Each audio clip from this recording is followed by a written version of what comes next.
नम शिवाय दर्शक बंधु जय जगन्नाथ सर्वे भवन्तु सुखिन समस्ते खुशी रुहंतु आनंद रुहंतु जगत जननी मां शारदा शुभ आशीर्वाद समस्त रहू।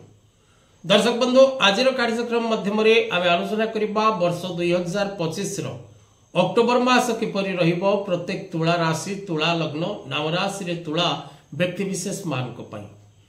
तुला राशि राशि स्वामी शुक्र तुला राशि रो व्यक्ति विशेष माने तुला लग्न रो व्यक्ति विशेष माने 14/7 15/7 16/7 नक्षत्र तुला राशि व्यक्ति विशेष माने एवं जो मानकर नामर आद्य अक्षर तुला राशि अंतर्गत से माने प्रत्येक समय रे महादेवंकर आराधना करिबा महालक्ष्मी आराधना करिबा द्वारा सेमानकर भाग्य रे परिवर्तन आसी थाए।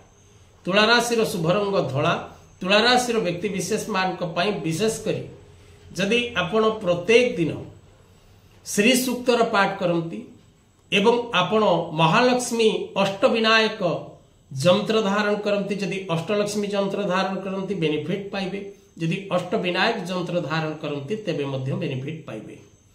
तेबे तुला राशि व्यक्ति विशेष मान को पई विशेष करी वर्ष 2025 अक्टोबर मास अनेक शुभाशुभ खबर रही भविष्यवाणी रही राशिफल रही आपन राशि पई।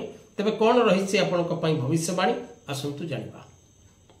दर्शक बंधु जदि आपण निजर जन्म जातक तैयारी करने को चाहूँ विचार करने को चाहूँ बा निज पिलामानकर स्वास्थ्य और शिक्षा विषय में बुझा चाहूँ से भविष्य किपरि रहिबो जानिबा को चाहूँ बा आपण व्यवसाय करूचंती भलो चालुनी आपण चाकरी करूचंती चाकरी क्षेत्र में नानादि प्रकार कष्ट भोग करूचंती बा आपण शारीरिक असुस्थता भोग करूचंती तेबे कोन करिवे उपाय से समस्त विषय जदि जानिबा को चाहती तेबे तळे दे जेतिबा नंबर रे मुक्तेश्वर राष्ट्र परिवार सहित जोगाजोग करने को भूलंतु नहीं।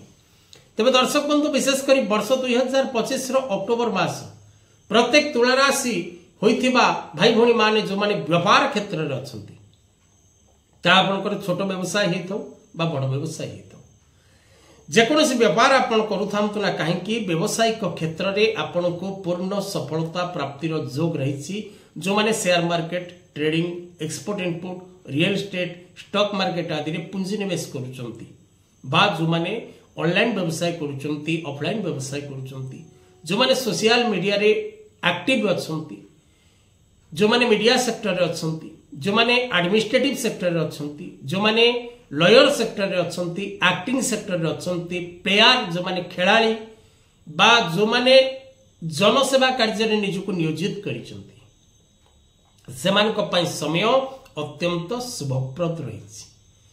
महिला माने पारिवारिक जीवन में खुशी और आनंद पूर्ण मात्रा रे प्राप्त करिवे। पारिवारिक जीवन में खुशी आनंद प्राप्त करने सहित गृहोपकरण द्रव्य क्रय कर जोग रही। दूरस्थान को यात्रा जोग रही। धर्म कार्य रे समय अतिबाहित कर जोग रही। माली मकदमा कोर्ट कचेरी कार्य आपण निश्चित भाव में विजय लाभ करेंगे। मान सम्मान आपणकर वृद्धि पाइब पद पदवी प्राप्त जोग रही। नूतन कर्मलाभ सहित नूतन व्यवसाय आरंभ करने समय अनुकूल रहिबो। प्रत्येक तुला राशि व्यक्ति विशेष माने उच्च अधिकारी सहयोग प्राप्त करेंगे। नूतन मित्र लाभ करेंगे।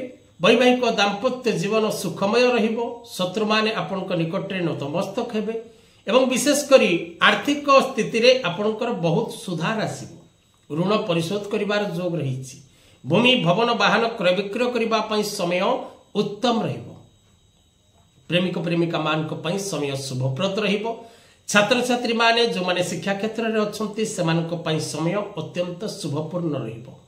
आशा करूथिबा प्रत्येक कार्य तुला राशि व्यक्ति संपन्न करिवे एवं विशेष करी तुला राशि व्यक्ति विशेष माने ए मास रे जदि कोनोसी पूर्व राजनैतिक बा राजदंड बा कोनोसी प्रकार विवाद रे पूर्व छंदी हिचंती सेथिरु आपनको मुक्ति मिलिबो। वस्त्र भूषण प्राप्तिर जोग रही। अलंकार क्रय करिवार जोग रही एवं विशेष करी आपण कोनोसी प्रकार कर्मक्षेत्र जनित स्थान परिवर्तन करने को चाहूले बा उच्च पदवी आशा करुथिले ए समय रे प्राप्तिर जोग रही। आपनको पई मासटी सर्वोत्तम रहिबो। प्रत्येक दिगरु आपण निश्चित भाव में सफलता लाभ करिवे।